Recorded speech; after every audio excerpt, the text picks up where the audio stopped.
Friday nights in the mountains hit different. Rivalries renew as August heat turns into cold mountain nights. From Mitchell to Murphy, we've got the plays, the players, and the matchups that matter. The battle for the Blue Ridge starts here. This is Mountain Matchups. Welcome back to the Mountain Matchups podcast. The battle for the Blue Ridge starts here. I'm Caleb, joined by my guys Corey and Warren, ready to break down the action from last Friday night in the mountains. If you're rocking with us, be sure to subscribe, leave a 5-star rating, and show some love wherever you're tuning in. It's a big help to us, and we appreciate those of you who take time to give us a boost.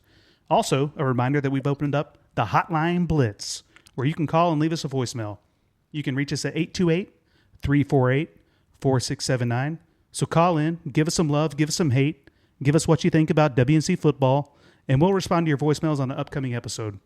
And we want all the smoke, so hit us up. On today's show, Erwin gets up off the mat with a big win against Hendersonville. Swain County pulls off a stunner against Mountain Heritage. And Inca gets their first win of the season.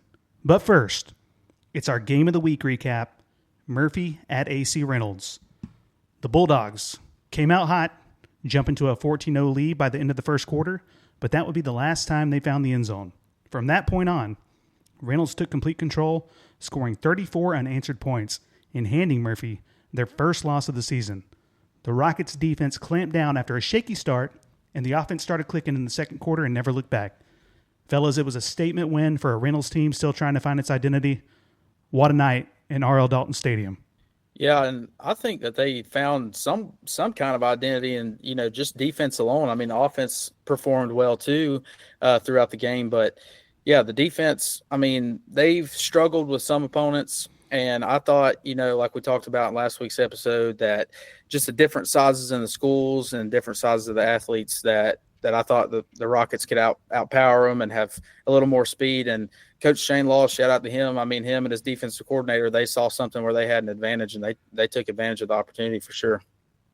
I'll tell you what Reynolds found after the first quarter, and that is their defense. You want to talk about 3 sacks, 6 turnovers, and a safety after the first quarter?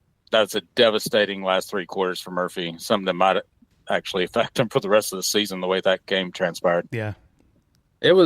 It was tough too for that quarterback from Murphy. I mean, just like you mentioned on the intentional grounding, he tried to escape pressure to the right, then he was back to the left, and all of a sudden he's running out of room and he just chucks it, trying to get the ball thrown away and live to see another down, but got the penalty called against him. So yeah, shout out to Reynolds on the pressure that they got on the quarterback all night. Yep. Well, speaking of quarterback, what do you think Reynolds will do at quarterback? He had Colton Reimer, 12 for 22, 193 yards. 3 touchdowns, which in hindsight looks good, but also 3 picks. I mean, you got Hallfield trying to come back, or looks like he will come back. Those 3 picks, if you play another 6A team or something like that, might not. I mean, that'll be a turning point once you play a little bit better competition or someone more your class level, rather. Reimer, from watching the game last Friday, he throws a decent ball, but he makes some questionable decisions at times. There was one play where he was scrambling back trying to avoid pressure and just chucks it up across the middle of the field like he's Patrick Mahomes, and as soon as it left his hands, I knew that ball was getting picked. Sure enough, the safety was right there and got the interception. So I don't know if some of these young quarterbacks are trying to emulate Patrick Mahomes, like some of the basketball players try to be like Steph Curry. People say he's ruining the game with his 3-point shooting because every kid thinks, oh, I can just be like Steph Curry. No, you can't. So I don't know. Maybe Patrick Mahomes is ruining football, but he just he forced it. And like I said, the safety was right there to pick it off. You can't make those kind of mistakes if you want to be a top team in WNC. I mean, speaking on that, it's not like Murphy's some type of bad team or anything. So, 12 for 22, 103 yards, 3 touchdowns. There's 3 picks. Everyone makes a bad throw, but I think they might look back into going back to Hallfield as soon as he becomes healthy. But regardless, as a step in, as a replacement, 34-14 win against Murphy. I mean, yeah, I'd be happy with that as a coach. Listen, here's the deal. If I'm the coach at Murphy and I'm just telling our kids, like, don't even be down about this loss. Like, yeah, it sucks. You don't want to lose, but you were up 14-0 on a 6A school who is clearly known in the mountains. I mean, Reynolds has won plenty of state championships just like Murphy has. Two totally different sizes, though, and that's just the facts. So I'm giving credit to my players. Like, keep your heads up. We still have a strong case to make a deep run in the playoffs, especially when you've got a running back like Blake Davis, who looked impressive, particularly in the first half. And that kid busted some big runs. We don't have the final box score in his stats, but that kid, he's shifty for sure. And him and Cameron Clem, can't forget about him. That's just a great duo for Murphy. He did have a costly fumble in the second quarter, fighting for yards in the red zone that the Rockets stripped and ran all the way back for a TD. So that hurts you, but they're going to be just fine. Well, Murphy does get a good bye week coming up. They'll get to regroup a little bit, get everything together, and go on to the week after. We'll see what they have to show for so it. Reynolds goes to Freedom this Friday, and then, as Warren mentioned, Murphy gets a bye. They'll try and regroup before they go into Cherokee on September 26th. Excuse me. So, yeah, bottom line is Reynolds' defense they manhandled the Bulldogs. And the offense broke off enough big plays to handle business at home over one of the better teams in WNC. So, props to Reynolds. A lot of things that got to get cleaned up. There were a lot of penalties in this game. I'll say that on both sides, really. I mean, the first play of the game, Murphy was kicking off and was offsides, so they got backed up.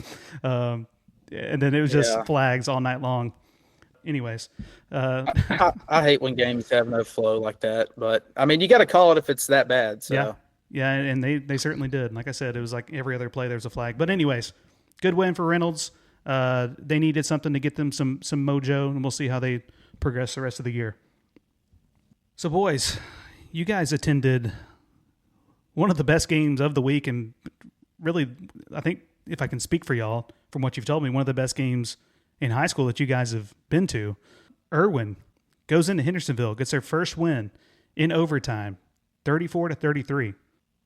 Yeah, that game, me and Warren, we had a blast. I mean, it was so back and forth, and the crowds were electric. I mean, we were sitting on Erwin's side, and you could literally hear Hendersonville student section from across the way, just, I mean, going crazy all night long.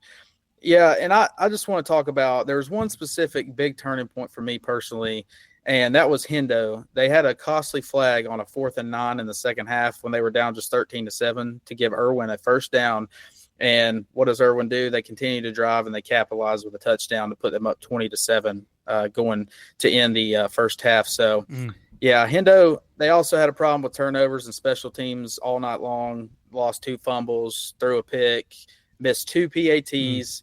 So that hurts. And one other thing that I want to touch on, I'll let Warren speak some on this game too, is the touchdown that Jerron Ward threw on 4th and 15 at the end of the game when, this was all or nothing. Like, in overtime, I was like, right? There's no way that yeah. I was like, there's no way he completes this. Well, this dude, Jerron Ward, rolls out, throws the ball, and he threw it. This ball was in the air as the wide receiver was still coming out of his break. And it was the perfect back shoulder throw. Money, dude. Like, you couldn't have placed the ball any better. It's where it had to be to keep from getting knocked down or intercepted. I mean, it was an incredible throw that he had. That was a collegiate level throw right there. And that was also, the receiver turned around, had a millisecond to react, and just took it from the air, landed in the end zone. That was some hyped up stuff right there. That was freaking phenomenal. And then we'll go into what happened in overtime later. But like Corey was saying, Erwin made it hard on the Bearcats defense. They went 5 on 6 on 4th down. Coaches and players were locked in. I'll let Corey go into highlight something that he saw that happened earlier in the week. Yeah, so earlier in the week, actually, Erwin held a players-only meeting like a couple days before the game. So I don't know, obviously, what was said, but apparently the kids worked out what needed to be worked out, and they came together for a huge game against Hendersonville. And I truly believe that this stuff helps you overcome obstacles, whatever they may be. I mean, it's called teamwork for a reason. Nobody's pointing the finger at each other, but instead they're holding each other accountable and coming together. Yeah. And I personally think that's awesome to see, especially from the high school level, because it's just rare to see that kind of leadership at such a young age these days. Yeah, you see it all the time in college and pro sports. Everyone says the best team you can have is a player-led team. So for these young men to get together and say, we're 0-3, we've got to come up with something here, really dig deep after the brutal schedule. I mean, we've talked about it. They've had a monstrous schedule that they've had to overcome to start the year. I mean, that's a good sign when you've got leaders like that in the locker room. And if Erwin can just keep their heads down, keep grinding, they got a tough matchup against Watauga, which we'll touch on in a bit. But huge win for them in Hendersonville. And also, I mean, let's give Hendersonville a little bit of credit, right? Corey, you talked about how they were down, what was it, 27 at halftime? Or 22-7 at halftime, excuse me? Yeah, 20. Yeah, I was about to say, sorry, 22-7. Yeah, you're good. But yeah, even late in the fourth quarter, they're down 2 touchdowns and were able to come back and force overtime. Well, there's actually a reason for that I wouldn't mind touching on. So I think Erwin was up 27-13, 5 minutes left in the game. Hendersonville doesn't have a timeout left. Erwin's still out there tossing the ball around, whether it be a screen, this and that. I'm not going to pretend like I know more about football than Coach Pruitt or whatnot, but it's just incompletion. It's basically an extra timeout every time. Well, so what they did, they ran the ball on first and second down, and I think the first down might have been when Hendersonville had to use their last timeout or whatever, and ran the ball again on second down. I'm like, okay, they're going to chew this clock up and whatever. And I mean, at this point in the game, it's around like right at 3 minutes or so, something like that, maybe a little under. I can't remember exactly for sure, but then they come out on third down, just I guess trying to pull one over on Hendersonville, and they throw a screen pass, dropped incomplete, and it's fourth down, and it's like 4th and 6 at that now or something. And me and Warren both looked at each other and was like, what are we doing here? Run the football. Like milk the clock. I think there was under 3 minutes left at that point too. Or it was somewhere around there. If it wasn't just under 3, it was like 3 minutes and 15 seconds. You got to run the ball and kill the clock. And I told Warren too, right after that happened, did I not say I think that Hendersonville's going to go down and make a push now to tie this game up? Yeah. Well, they went down after that, scored a touchdown. My God, we got a game now. Like, I thought it was – me and Leslie were like 10 seconds away from literally leaving the stadium. I thought it was donezo. The play calling, I'm very suspect there at the end, in my opinion. But I know we talked about this previous weeks. I'm glad Erwin got the win with all the injuries and stuff. But they nearly did not. Hey, here's the thing, though, too, is so what I noticed – out of all the mayhem going on in this game is Erwin kids, they didn't quit on each other, which is credit that to probably the players meeting. Like, we're not going to give up. You seen their coach, dude, you see Coach Pruitt fighting for him out on the field after that one targeting call late in the game. And he was straight dogging these refs, dude. I'm talking like hands flying, like red in the face. I was getting fired up. I thought he was going to get a flag thrown on him or something, or get tossed. And thankfully, the refs owned up to their mistake that it was a bad call, and I give the refs credit for that. And, was it a bad call, though? Was it a bad call, though? I mean, Corey, me and you were there. Listen, we nearly had the exact same view as they did. That looked like legit targeting. We both threw like 2,100 yards. I didn't see the targeting personally. You guys had a better look than I had on TV, but I didn't see it. Look, I'm not going to get off track here, but Warren, let me remind you, me and you can barely see our golf balls after we hit them. I don't think we can make calls from the stands. Go in the woods half the time. Yeah. Anyways. I jokingly told Corey and Warren after the game we had Helen Keller and Stevie Wonder out there trying to see what was going on. Listen, my whole point is, though, the refs, they took it, so their body language told me that they thought they were wrong, and they let Coach Pruitt chew them out, and credit to them for that. But yeah, this is one of the best high school games I've seen in some time. Yeah, their body language looked weird for the refs because they looked legit scared for their lives. Legit. Fear the beard. Yeah. But yeah, great game though. Great game to watch. Yeah, and we haven't talked much about the overtime. We got to point out that Jerron Ward, he threw that 4th and 15 we talked about, which was a beautiful throw to tie the game, or potentially tie the game in overtime. That put him within a extra point of tying it. And then that poor kicker, and I don't have his name up, I apologize to Hendersonville's kicker, but man, heartbreak for that kid. He misses the extra point, and that was ball game. And he just slumped to the field. I mean, my heart broke for the kid. You hate to see it. You hate to see a game of that level come down to a missed point after. And I know that kid's still hurting over that. I just hope that they didn't fully take it out on him, or I'm not saying his team did or whatever. But I'm saying I don't want him to beat himself up too bad, because it was also a pretty low snap. Yeah. You have to have a good snap if you want a good kick on a kid who's already missed a PAT. So Yeah. I mean, if you give up 35 points in a football game, it's not everything's on the kicker. Everyone's involved. Exactly. It's a team game. For sure. I mean, Yeah. but he missed 2 PATs that game, and that had to have been devastating. So Erwin pulls it out. They get their first win of the season. Hendersonville gets their first loss of the season. A couple quick notes from the game. Erwin quarterback Caden Ingle, 24 of 40. I feel like you don't see kids in high school throwing the ball 40 times a lot. But 24 of 40 for 173 yards. He did have 31 yards rushing and 2 touchdowns. The last rushing touchdown he had was to win the game. So props to him. Erwin defensive back Kadarian Brown with 2 picks. Those were big time. Jerron Ward, he's still impressive. 16 to 30, 209 yards, 2 touchdowns, and a pick. Jordan Buford, we've talked about him, 112 yards and a TD. So, look, Erwin showed a lot of moxie getting in there and coming out with a win in Hendersonville because Hendersonville's a good team. So, credit to the Warriors, and let's see if they can make it 2 in a row and beat Watauga this week. If I got to say one more thing about that game, Caden Ingle has a cannon. Yeah, he does. Yeah. Like he has an absolute cannon. He's a big kid. Like that was impressive to see. He's got collegiate type arm talent. Yeah, he can sling it. So that was a major upset in WNC, and we had another big time upset, arguably even bigger. Actually, I'm going to say it was bigger.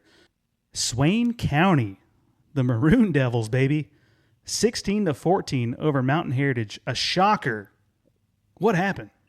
I'll tell you what happened. Braden Dayton did not happen. He's been great all season long. Only 5 for 13, 2 picks. He had a touchdown. Irvin Rodriguez, 15 carries, 101 yards. But they got shut out in the second half. Swain County shut Mount Heritage out in the second half. That should not happen to a team of Mountain Heritage caliber. I had them rated as the best team in WNC basically all season long. Yep. Not sure what happened in the second half, but the Maroon Devils just laid the clamps down on them. Not sure if you got – sorry, go ahead, Corey. No, I was just going to say, so what it looks like to me is it was kind of like we're going to take Kason Jones out of the game. I think that was Swain County's whole entire defensive plan all week is we're going to make somebody else beat us because Kason Jones, 10 carries for 61 yards for anybody else in Western North Carolina. Hey, it's not terrible. It's a pretty decent night. But Kason Jones, you normally seen him at least score once and have a couple receptions and whatever else. But that's just not a big game from him. And shout out to the Maroon Devils defense for putting a stop to it. Kason Jones is used to 161 yards on the ground. So if you hold him to 61, I know Rodriguez had 101 yards. Mount Heritage is always going to have them or Brevard. They're going to have that rushing attack going on no matter what. They might lose, but they're not going to get away from their bread and butter. But normally the previous couple of weeks, you had Dayton who would be slinging that rock all over the place. He was a little off on Friday. I think he's going to bounce back. But to get shut out in the second half did not. If you had told me predictions last week that Mount Heritage would get shut out in the second half, like you're smoking some of that because that should not be happening. Should not be happening. Hey, matter of fact, Caleb did tell us, shout out to the boys from Swain County. They want to elect Caleb as our next president of the United States. I would like to say that I accept and I will be the new mayor of Swain County the next time you have an election. I don't live there, but I feel like I could be a honorary mayor. I'll take the key to the city anytime. Call the hotline. And I'll give you my address, and you can ship it on over to me. But, yeah, I took the Maroon Devils. It won't be the last time I brag about that. That was a big-time upset. And I don't know. I felt it. I felt it. Like Warren said, I felt it in my heart. I just felt that it was going to happen. In your heart. But, yeah. We got to give props, though, to senior John Stevenson of Swain. Yep. Nailed a 29-yarder to give Swain the win. You want to talk about having some guts. He's probably, out there shaking and stuff, and he just – goes out there, nails the kick, like, hey, we just beat Mountain Heritage. Let's go, boys.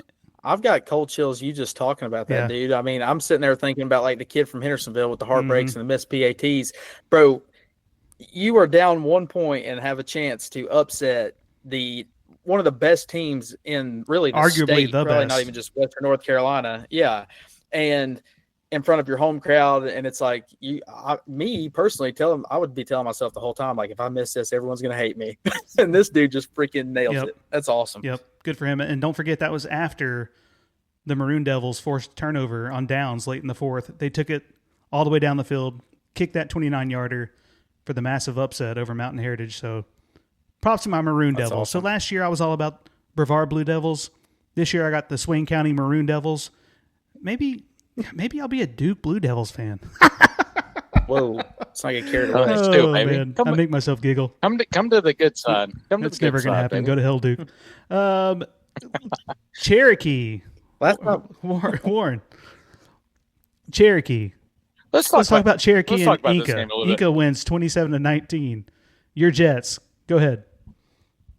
So my man Logan Trantham, I've decided to nickname him Spider, was 14 for 19, 202 yards and a touchdown, had 22 carries for 39 yards.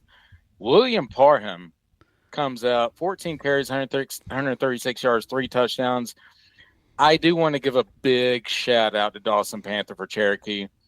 I know he lost, or his team lost rather, 10 for 19, 207 yards and a touchdown. But he interacted with us on Instagram. You know, last week I said the Pink Panther, the Black Panther, Dawson Panther, they ain't going to do nothing. Well, he posted on his Instagram a picture of him in the middle, I believe, Pink Panther and the Black Panther on the sides. Yeah. And that is the kind of interaction that I think we want from this podcast. I think that was absolutely freaking awesome. So I am for now going to be cheering for Cherokee the rest of the season and Dawson Panther.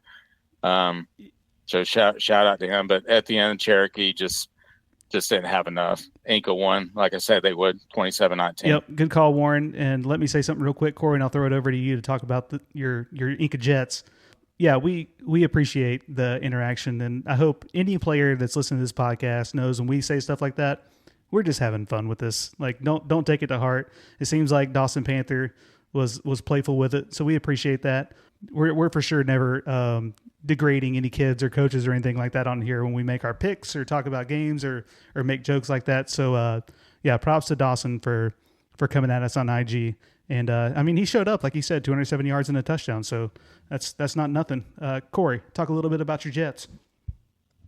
Well, not that the Jets give any craps what I have to say, but we will say, I saw Mike Sexton. He said you can tell that, I actually heard that he told the kids, you can tell that you're getting better by figuring out how to win games like this, because there was quite a few times in the game that Cherokee made a push and tried to get some momentum going. And some of the Inca teams, even really at the beginning of the season, like when we saw North Henderson just run all over them and we kind of backed down, Sexton said the whole offensive line was just completely different than what they saw in week one. So them kids were fighting. The defense never backed down, like no matter how much momentum Cherokee got. So listen, boys, whether you care about what I say or not, shout out to y'all. William Parham, hell of a game, son. Monster. Yeah, y'all go get McDowell this week. I'm sure Bryson Buckner had a lot to do with the heart this week, by the way. Hey, Bryson Buckner, dude, don't get me started on that guy's signaling. The dude is a pro. Somebody needs to get him up to the NFL ASAP. Yeah. Warren, how about one more time? Give us a JETS. We'll wait till later. Okay. All right. Well, good job, Inca. They get their first win of the season over Cherokee. Corey mentioned Cherokee push from time to time, but Inca really controlled this game from beginning to end, so good for them. Pisgah, 29. Smoky Mountain, 14. Pisgah keeps doing what they do. Landon Pope keeps doing what he does, 24 carries, 120 yards, and a touchdown. Mahaffey, 10 of 13. That's good accuracy right there, 180 yards and a touchdown. And then Putnam, again, those are their 3-star players on offense. Putnam, 6 receptions, 93 yards, and 2 touchdowns. I mean, Pisgah continues to show why they belong in the elite in WNC. I know Corey thinks that Pisgah could lose from some workers from Sonic, but after Pisgah's week 1 debacle, they have turned it up several notches. I know you just referenced Landon Pope, 24 carries, 120 yards, but he also had a kickoff return for 60, so he had 180 yards of total offense, let alone what he does on defense. Mahaffey's looking good. Defense is looking good. Pisgah's starting to ramp it up, boys, and I'm here for it. Listen, those 3 kids that you just named, Mahaffey, Pope, and Putnam, I'll tell y'all kids right now, if you're listening, and everybody else that's listening, they are ballers. I will tell you that right now. Problem is, we're talking strength of schedule, buddy. Once we start getting into the nitty gritty and the meat and potatoes of this thing, we're going to see. What are you trying to say about Smoky Mountain, Corey? They're down. That's my opinion. They're down from, like I said, last year they had Aiden Johnson and people like that, but they're not a bad team, though. I didn't say that they're bad. I never said they're a bad team. Those words never came out of my mouth. They're a solid team, and Pisgah just smoked them. They're a solid team, and Pisgah just smoked them. Listen, Pisgah loves being hated. That's who they are. True. They want to be the bad guys. They thrive on it. Say hello to the bad guy. Pisgah wins 29-14. They keep looking good. Brevard. I mean, there's not much to say about this game. North Buncombe 14, Brevard 41. Warren, talk about your boy Hyphen. My man Hyphen is going to be the WNC Player of the Year. Thompson wins 7 catches, 149 yards, 1 touchdown. Also had an interception. That is some Travis Hunter, Colorado stuff. I think we referenced that earlier, talking about a different player previously that Caleb's going to touch on later. But my Lord, every week, Hyphen, Thompson win. I don't want to call him just Hyphen, is showing up and breaking out every week for Brevard. And they're like a running team. They're stapled off running the football. But he's still out there, hey, give me the ball. 50 yards of the house. So, yeah, Thompson win. Hyphen, he's a bona fide stud.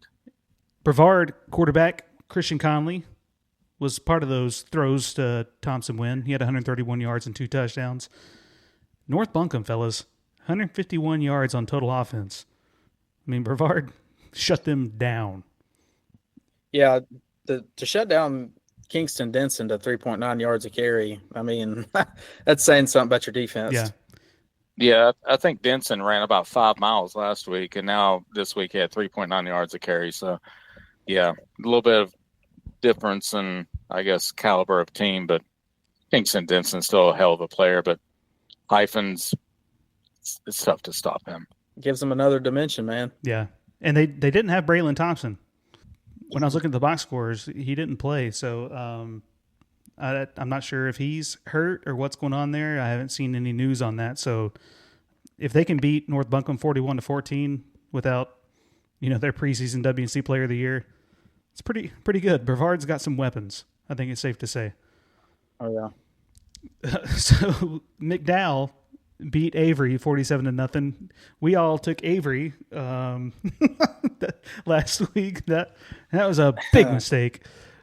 Danny Charles Brown, what a name for McDowell. He goes 14 of 20, 150 yards and a TD.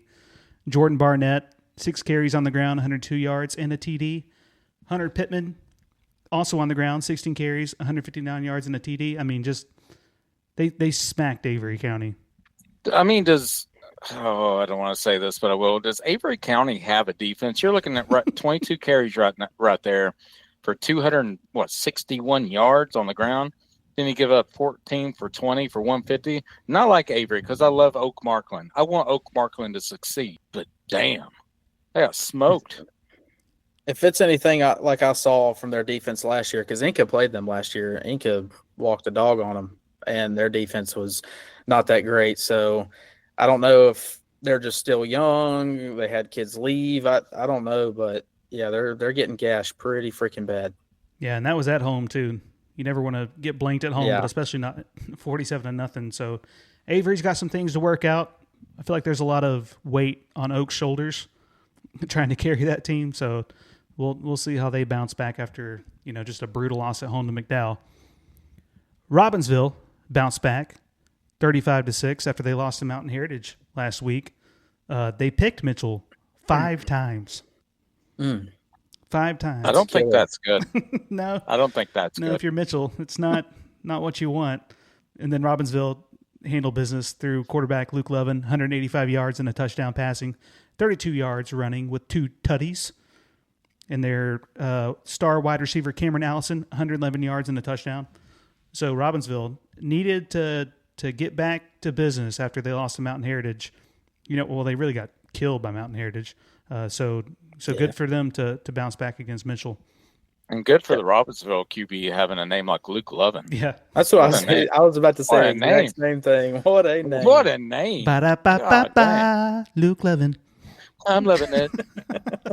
We're going to do that every game they win this year where he plays well.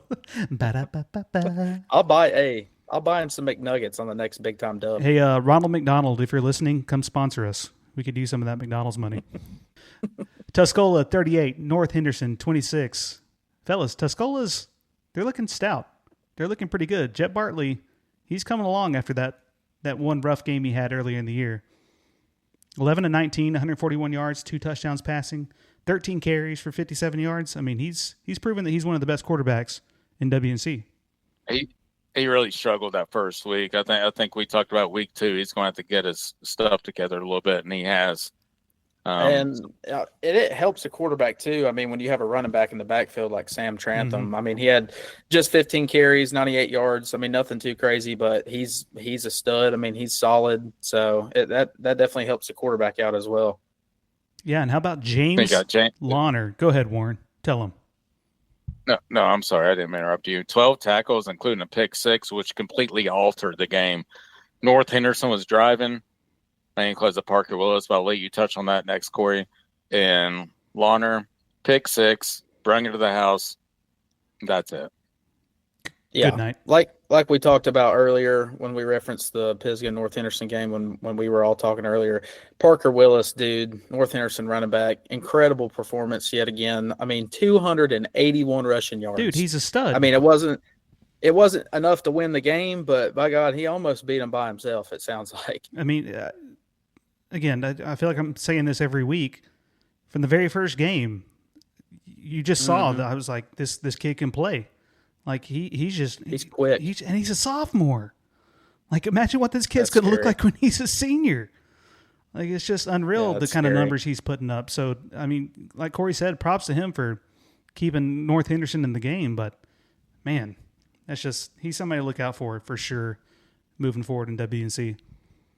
Franklin, as we expected, wins 59-0 over East Henderson at home. Some just crazy stats, and again we don't want to bag on these kids, but we gotta point it out. Franklin's defense held East to 0 yards passing. They went 0 for 8 in the air, and then they only gave up 56 yards to them on the ground. I mean, 56 yards total offense. That's Franklin just obliterated East, and East has a lot of work to do, moving forward. I don't think there's really much on to touch on this game. East they had 0 positives out of this game, and that's just a beat down. I really hope East Henderson gets better, and I'm sure they will, but no one likes to see stats like that. No, it's brutal. Like it's not good for the kids. I'm sure the coaches stress out about it. It's just not good. I know we smile about it and might giggle, but it's just not good. Hey, shout out to Franklin running back, though. Garrett Young, another solid game from him again. And I would say, he got his 100 yards and 2 TDs on the ground, and he's probably done in that game fairly early, if I had to guess. And he's another sophomore running back, right? I'm pretty sure he's a sophomore. Yeah. The brother of Jeremiah Young that we talked about last week. Just straight up football family right there. Yeah, so this is sophomore running back showing out in WNC this year so far. So, yeah, good for them. It's the battle for the Blue Ridge Top 10, presented by We Don't Have a Sponsor. At 10 this week, we have Robbinsville hanging in there. At number 9, Murphy. 8, West Henderson. 7, Tuscola. 6, AC Reynolds. 5, Hendersonville. 4, Pisgah, Corey's favorite team. 3, Mountain Heritage. Number 2, Franklin. And number 1, as it's been all year, until somebody knocks them off, it's Brevard at the top spot. Straight wagon. What do we see out of this top 10 this week? I think one thing that stands out to me, Wes Henderson ends up at number 8. I had them in my individual top 10 at number 6. I feel like West they fell down a little lower. They got back on track with a win this week. Just looking through, Corey has them at number 9. Warren has them at number 8 on their individual lists. What made y'all feel like they were in that low of position? I mean, just the beat down that Hendersonville gave them was it week 2 of the season. Like, that was a drubbing. Right. But a lot's changed since then. Hendersonville's coming off a loss, and West Henderson's looked fantastic since then. So I can see where you're coming from. But the way West Henderson lost against Hendersonville, I think they've got another week or two to make up for, in my eyes anyway, after that catastrophe of a game that they had against Hendersonville. Now because they got absolutely killed. To be fair, West Henderson had that bye week after they got destroyed by Hendersonville. So the body of work maybe isn't there compared to some of the other teams, but I just think West Henderson's still a better football team than number 8. I mean, granted, I had them number 6. It's not that much higher, but still, I think West is a little better. Another interesting note: Franklin leaps over Mountain Heritage. I personally kept Mountain Heritage at my number 2 spot. You both took Franklin at number 2. I can't take that one bad loss to Swain. If you even want to call it a bad loss, maybe Swain is going to prove to be better than we thought. We almost had them in our top 10 this week. They just got edged out by Robbinsville. I mean, do you guys really think that Franklin is better than Mountain Heritage? I don't know if they're – sorry, go ahead, Corey. Well, I was just going to say, my whole thing is it was really – like, I sat there and thought long and hard about it. It was really hard for me to keep Mountain Heritage after seeing what they've been able to do to people, to keep them at 2 after losing a game like that. I know it's at Swain, but a game you should go win. And Franklin was just right behind them to begin with. And Franklin went into Swain County just like Mountain Heritage, and Franklin beat them 45 to 27. So that was enough for me to push Franklin over the edge above Mountain Heritage, at least for this week. I would like to see that matchup head on. It'd be some smash mouth football. Yeah. The only reason I put Franklin above Mountain Heritage is Mountain Heritage has no business being shut out in the second half by any team, let alone Swain. And that's not a knock against Swain. They're a solid football team. But if you're Mountain Heritage, you cannot get shut out in the second half by them. Yeah. That should not happen. That's fair. So I had to put Franklin above him. I nearly put Pisgah from him, but I didn't want to hear Corey. So, yeah, just to recap, in case anybody's confused, we do individual top 10s. We combine them to produce our final rankings. So we had Mountain Heritage 3, Franklin 2, Brevard at 1 once the final tally was done. Yeah, so our top 2 teams, Brevard and Franklin, face each other this week. Could that be the game of the week? That's what we call a tease in the business, fellas. We'll come back to that, but now it's time for our certified Dogs of the Week.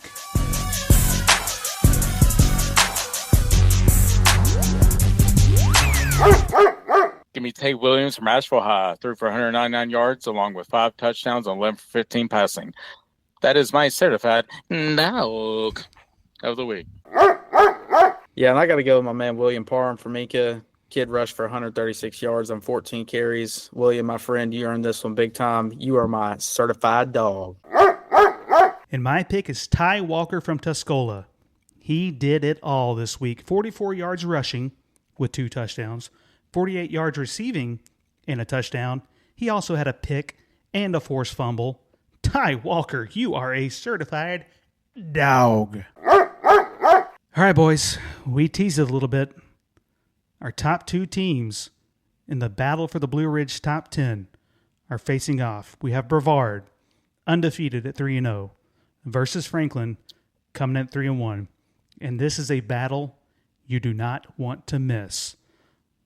Both squads are heading into the matchup having made statements already. Brevard, as I mentioned, is undefeated, and they are just dominating opponents, while Franklin has shown the fight to climb up on our ranks. Brevard's up in the season with big scoring games, and they have their eyes set on etching their place atop the Mountain 8 Conference. But Franklin has momentum too. They've won 3 straight, and like I mentioned, they've jumped up to number 2. So the question is, can Franklin slow down Brevard's run, or will the Blue Devils extend their streak and make it clear that they are the team to beat in Western North Carolina? Let's break down the matchups that matter.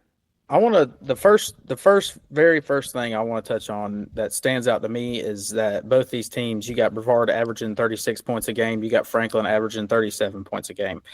So, with that being said, is it going to be that neck and neck on Thursday? I don't know, but I'll tell you, I'm ready to find out. I'll tell you what I'm not willing to find out because it's something I already know. Brevard has the better rushing attack, and they're going to have the better player on the field, the best player on the field than Thompson Wynn. Hyphen's going to show out. You have a player like that on the outside with Brevard's rushing attack. I mean, Franklin's a really good team. I just got to take Brevard. So about 17. So one thing to keep in mind here, Brevard often comes slow out of the gates. They go in the locker room, they make their second half adjustments, blah, blah, blah. We know that. But if Franklin can capitalize on that kind of sleepy start that Brevard's known to have, they could build enough of a lead to hang on. Especially, and this is considered a home game. We don't exactly know where they're playing because Citizens Time says one thing, Max Prep says another one. But it's supposed to be a quote-unquote home game for Franklin. It'll at least be in their neck of the woods, so I would imagine they'll have more fans there than Brevard. Mm-hmm. But, yeah, if Franklin can jump out there early, Brevard might have some trouble on their hands. They can't wait until the second half in this game to get going, in my opinion. No, not at all. And I would say, that's what I hate is that Franklin's field is getting redone right now and that they're having to play somewhere else because Caleb, Warren, you might remember too, but me and Caleb growing up, watching back when Inca played, I think Franklin might have even been in their conference. Dude, going and playing at the Panther Pit, that is maybe my number one toughest place to like win a game. Yep. I mean, you're fighting, not hating on Franklin when I say this and that the refs are always on your side, but out there you got some home cooking. It makes a difference. I mean, that crowd gets loud. Yeah. So Brevard's fortunate that they're not playing. Would you call it the Panther Den? Is that what you said? No, it's called the Panther Pit. Oh, that's what they call it. Yeah, they're fortunate they're not playing in the Panther Pit. But yeah, I think I don't know. Part of me thinks like Franklin might be a little overrated, and Brevard might destroy them too. But it's going to be a true test for Franklin to show, hey, no, we belong at this number 2 spot. We can hang with the big boys. So I'm very excited for this game. And as Corey mentioned, they're playing on Thursday night this week. I would imagine because they're playing on somebody else's field and they got to get the field cleaned up for Friday or Saturday.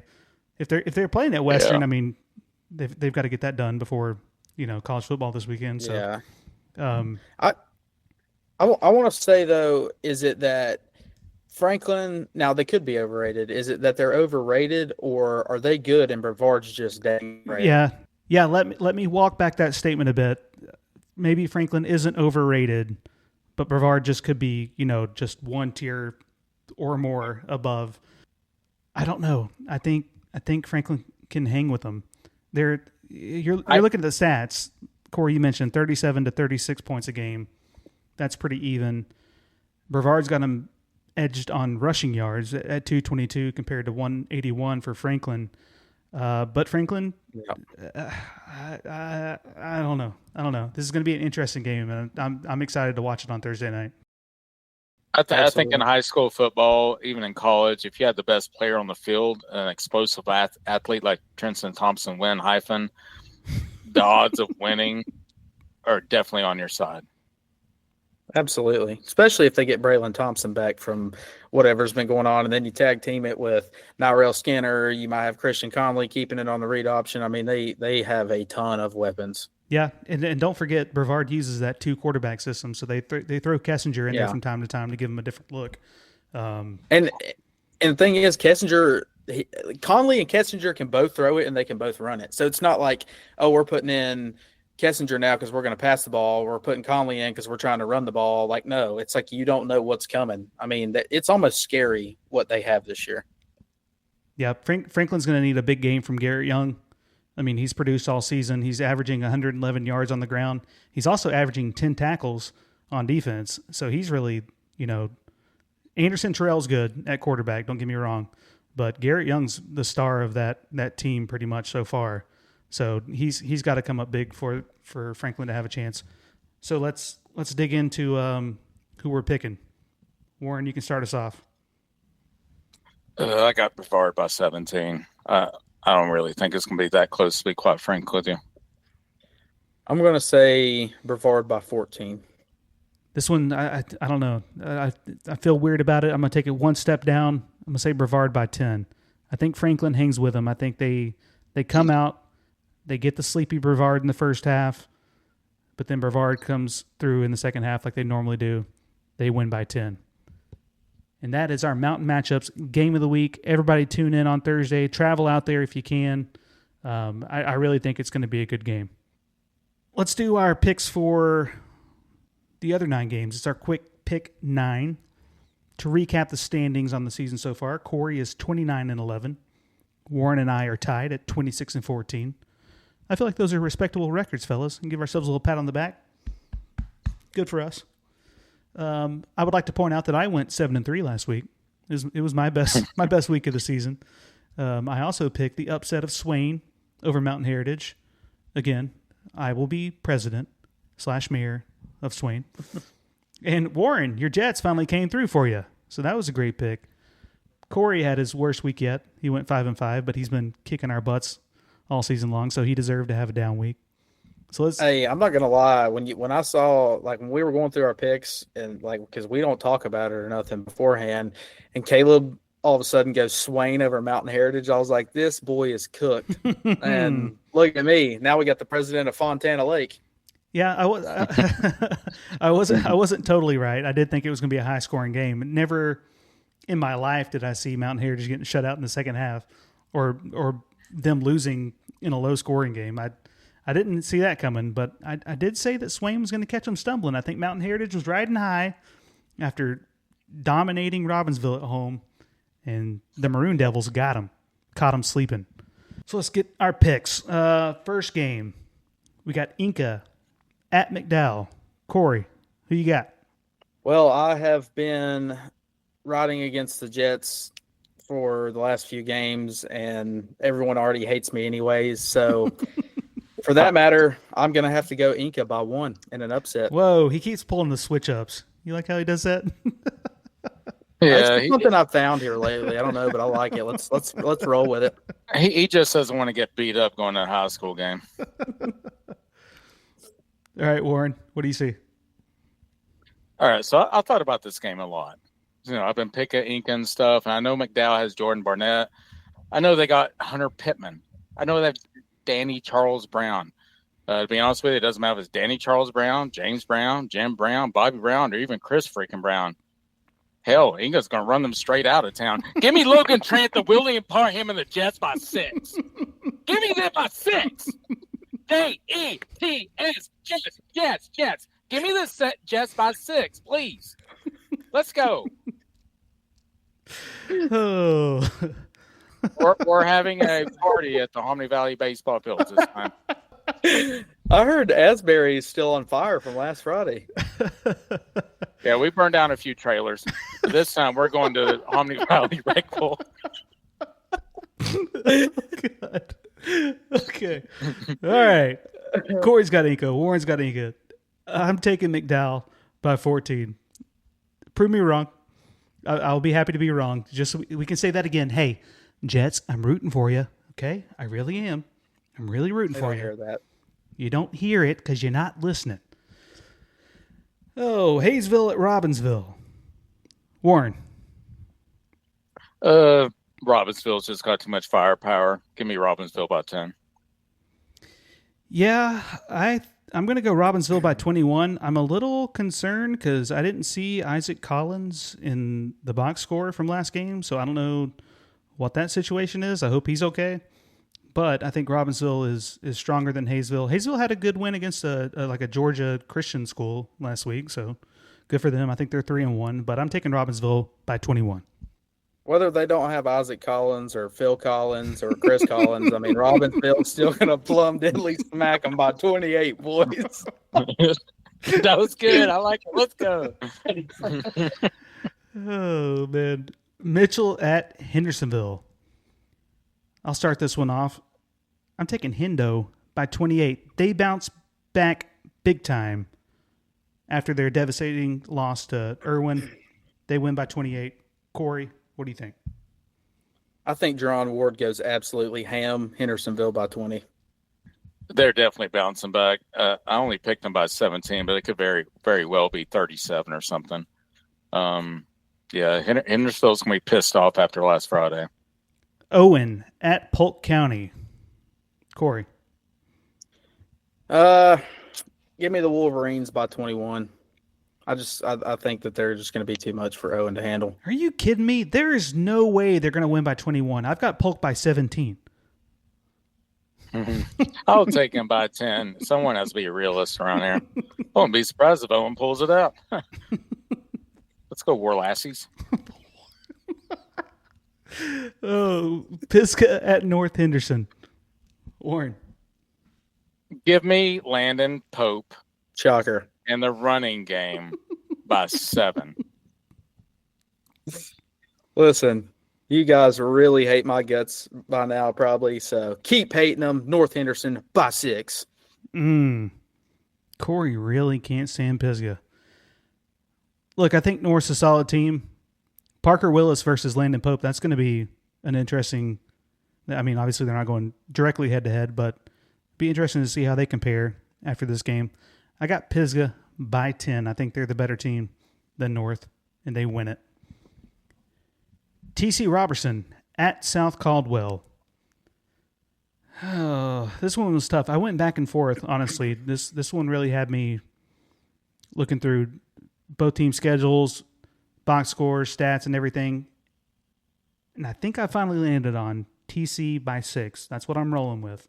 But it wouldn't surprise me if South Caldwell wins this one. Yeah, I'm right behind you. I got TC by 7. This is going to be a really good game. Might be one of the more underrated games of the week. I think TC Robertson makes I don't know if you'd call it a statement win, but a lot of people are expecting them to go down to South Caldwell and not be able to get it done. But I think that they need a big-time win right now. So, yeah, I got the Rams by 14. Corey taking the Rams. They're back against the wall. They need some wins. TC Robertson by 14. I like it. Watauga at Erwin. Erwin trying to build off their big performance against Hendersonville. Corey, what's going to happen? This one's tough because I want to believe in Erwin's mojo that they got after picking up last Friday's win. But, man, Watauga, I just think they're too good. I've got Watauga by 14, and it very well could maybe get worse. I just think Watauga's too big for him. Erwin has too many pieces missing. I'll give Erwin some credit and only pick Watauga by 10. I do hope Erwin wins, though. So I don't know what rhymes with Watauga, so I can't do a cool thing like Corey and Warren did on their previous picks. But give me Erwin by 7. Erwin's going to keep it rolling. Doesn't matter if they don't have Lawson Reynolds. They're a good team. They're a bunch of fighters. It's a player-led locker room. Erwin's going to win by 7 at home against Watauga. I think, speaking of underrated games, I think this one's top. This is the game that I looked at closely for my pick for Game of the Week. We talked about it. Almost went with them. We just couldn't put it quite over Brevard and Franklin based on where they are in our standings. But West Henderson at Tuscola. Going to be a great matchup. Warren, what do you think? If you want to talk about pure competitiveness, this will be the game of the week. I got Tuscola by 7. My heart says it's a toss-up. Like, I really think this game's a toss-up. Bartlett's, after week 1's playing great. West Henderson's recovered immensely since the beatdown Hendersonville gave him. Yeah, I got Tuscola by 7, though. I think Bartlett's continuing to improve week in and week out. So, yeah, that's my pick.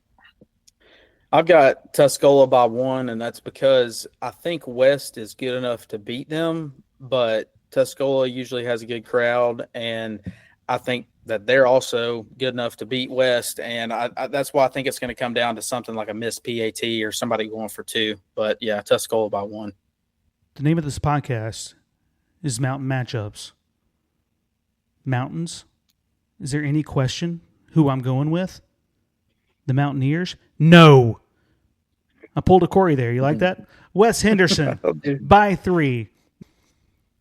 AC Reynolds at Freedom. Freedom! Corey. Who you got? Let freedom ring. I've got Reynolds by 17. Give me the Rockets, baby. I'm sure he's talking about William Wallace, first of all. Give me Reynolds by 10. This ain't going to be no Braveheart ending. Reynolds by 10. After the defense that I saw out of Reynolds last week against Murphy, I'm taking them by 14. They go into freedom. They win comfortably by 14. And those are your picks in Western North Kakalaki. And that's it. We're done here. You guys got anything else?